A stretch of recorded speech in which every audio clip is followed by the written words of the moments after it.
Hello, good morning. It's Adil Fazal here, market analyst at CFDs.com, bringing you a review of the European markets for the trading session we have is Monday the 22nd of October 2018. Please be sure to visit TradeSignal signals and market updates from leading providers at www.tradesignal.com. You can certainly download the app at the Apple App Store or the Google Play Store as well. Okay, in terms of the European market this morning, we've had a potential reprieve rally on the back of the Italian downgrade, not obviously being downgraded as lower than as everybody was expecting, and therefore you had a relief rally. I think it was 1 notch or 2 notch. I can't recollect, or from that perspective. Either way, it certainly wasn't downgraded as worse as everybody expected, and therefore we had a relief rally, and that obviously helped the euro as well to a large extent. Now, Italy obviously bouncing as well. If I bring up the FTSE MIB, give you an insight here. Here we go, FTSE MIB. Okay, so looking at this chart at the moment. Okay, in a 15-minute, obviously we gapped higher. The market certainly is giving back the gains. Either way, the market certainly rallied. Okay, on the back of that, also Chinese markets, the biggest rally in 3 years. Okay, on the back of Chinese stimulus. Okay, then again, that's certainly helping the Chinese markets from that perspective. So you are looking at a potential rally there as well. The US markets did actually open lower overnight. The Nasdaq touching that key level again, retesting the 7060. The S&P hitting a low of 27, just below around 2750. So again, certainly a very, very bearish, but the markets certainly have a pushback higher. In terms of fundamental news flow, other than obviously the Brexit scenario with Theresa May potentially having 48 hours, 72 hours, etc. to survive. Again, those news stories certainly are doing the rounds as well, so keep an eye on those. Okay, now in terms of the markets, let's have a look at the technical picture. Let's start off with the German DAX. German DAX certainly giving back its gains. That certainly isn't good news, as you can see here. Looks like we're pivoting back towards gap fill now. The potential rally being short-lived. That certainly isn't a healthy sign at all. So going back to gap fill, potential retest of previous resistance equals support here in this zone. So watch out for the potential support here.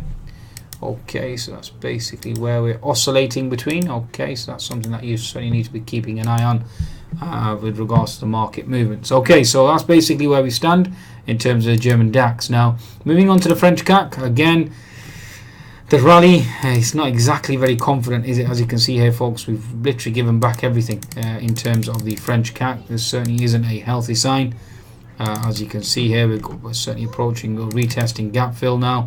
And if the market continues to slide, then you've got support 5070, 5060 below. So watch out for potential support there. Okay, so again, ongoing concerns regarding China and the US trade war.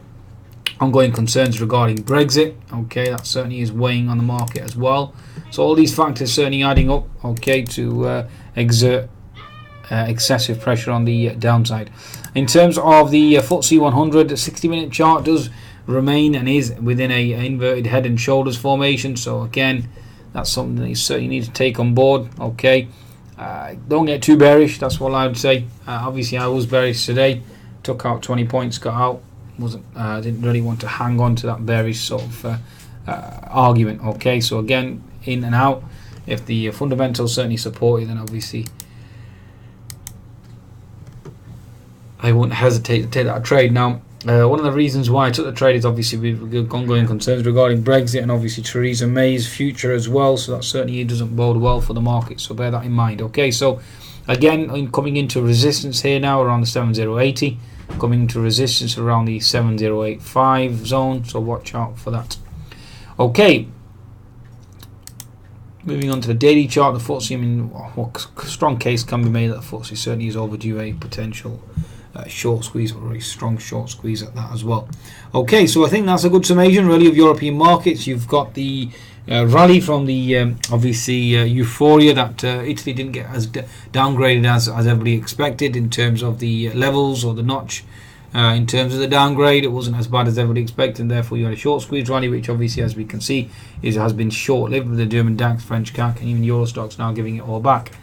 FTSE 100 certainly is holding in there, to say the least. Again, Nasdaq, S&P, it'll be interesting to see how they trade as well. There's no other major, obviously, market moving news in terms of fundamentals. It'll all be about the Italian budget, and obviously Brexit and the US-China trade war. We have had other concerns as well, though, given the fact that the Russians, or shall we say the Americans, are pulling out the nuclear treaty, so that certainly doesn't bode well as well. So all those factors, and obviously a Saudi story still remains in the background, with those idiots obviously murdering this journalist, and that obviously that story will certainly have a ripple effects in the market, especially in terms of oil. And again, I'm not going to go into further fundamentals because this video will be too long. Either way, please be sure to visit CFDs.com, take advantage of that bonus, and be sure to visit Trade Signal, download that latest app. Goodbye now.